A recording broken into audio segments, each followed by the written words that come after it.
Tonight's gonna be curry pasta with ground beef. You can use any meat or seafood. Basically, some of the seasoning will change, but this one's gonna be ground beef and curry pasta. Any pasta can be used. To prevent some sticking, just put a little bit of lemon from concentrate in, and for flavor, some salt. Wait for it to come to a boil. We're gonna cook the pasta to just a little slightly less than al dente because it's gonna cook in the curry. The water's boiling, we're going to just season the meat. Just took out some ground beef that was frozen, sat out and thawed. Again, this is the one that we bought in a large package and divided into four for four. Instead of salt, I'm gonna season it with soya sauce, about 2 teaspoons. I'm gonna throw in some curry, 1 teaspoon of curry. More curry will be cooked in the pot afterwards, but this is just for some of the seasoning of the meat. A few cranks of pepper, about a half a teaspoon. I'm gonna throw in some thyme, just a pinch or so. And then just a little bit of ground ginger, about 1/4 teaspoon. Just mix that around. If you're not cooking with onions, throw in some onion powder, but we're gonna be cooking with some onion when we do the curry, so there's no need. Also garlic powder, but we're gonna be cooking with some of our homemade minced garlic paste. And then just let that sit. Making enough for dinner and lunch. And then we're basically cooking this all in like one pot for everything. So once we take the pasta out, we'll cook the curry in the same pot. If we're not putting coconut milk in the curry, you're gonna need some water. Save a cup from the starchy pasta water. And then use that water instead of brand new water. So use the water that actually comes out from the pot before you drain the pasta. Keep some to the side. All right, so that's 30 seconds away from al dente time. So we'll take this immediately right off, and then we're gonna drain it. Strain the pasta. I didn't retain any of the water because I'm gonna be using coconut milk. Just gonna put a little bit of olive oil in there. Mix it around because it's gonna be sitting here, and this prevents it from clumping together. Okay, so in exactly the same pot, you're gonna put a 1/3 cup of oil, butter. I'm gonna use a mix between butter and coconut oil. A little bit higher than medium. Melt this butter. Now, curry, I've already measured it out. There's 3 tablespoons. If you don't cook it, the taste is not pleasant. But what we're gonna do is cook this and bring out those flavors in that curry. Medium heat for about 2 minutes before I add the onions. We can add half a teaspoon of turmeric. Again, optional. You could do this just with curry. And then a teaspoon of cumin. Cumin's also optional.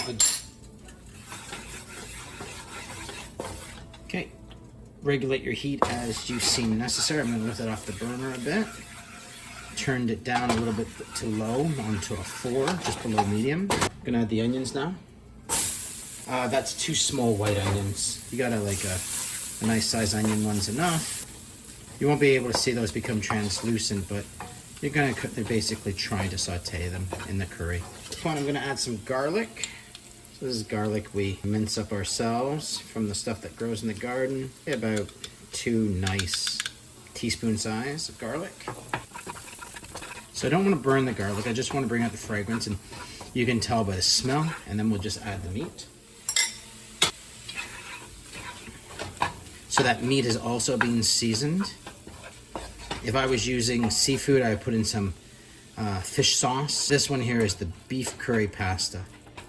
Turn up the heat a little bit, a little over medium heat, again on 6. For vegetables, I'm just gonna use the green peppers that we froze in the summer. You can put any vegetable, broccoli, cauliflower, spinach, anything.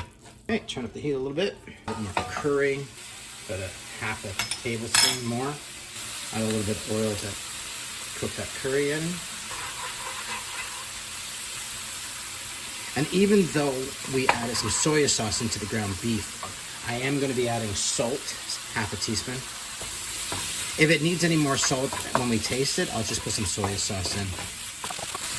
Okay, this would be the point that you would add in that, say, cup of pasta water, the point where we're going to be putting in the coconut milk. I'll start with half a can.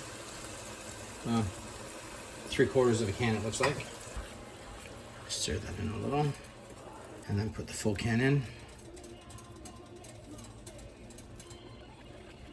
And this is the point you want to taste it before you put the pasta in. Pasta will be cooked a little bit in this sauce. You're going to be adjusting it for your taste. I'm putting a little bit more curry in. So I'm going to let this cook for a little bit longer because I've just added some fresh curry into it. So I basically have added about 1.5 tablespoons to 2 tablespoons of curry per box of pasta. And then I'm going to taste this for flavor. It did require a little bit more salt too. I'm not going to be adding more salt. I'm going to be adding some light soya sauce. You're going to salt and pepper to your taste. Make sure to taste it before the pasta goes in. For the end, I'm going to throw in 1 teaspoon of masala. And turn it off. And then I'm just going to be putting in some of the pasta. Pull that pasta out. And then we'll stir some of that pasta in. So I feel a little bit more liquid. I'm going to put some regular milk around to try to get out more of the ingredients. Should be mentioned too, you could add cheese to this. I actually prefer it without the cheese. I prefer it just with the curry flavor. Pasta in. As you integrate the pasta, add some more pasta. Use any pasta. I actually prefer penne over the spaghettini, but we used what we had in the cupboard. And that's it. Basically, I'm gonna let this sit so the flavors, I'm gonna put the lid on for say 5-10 minutes, and then we'll serve it.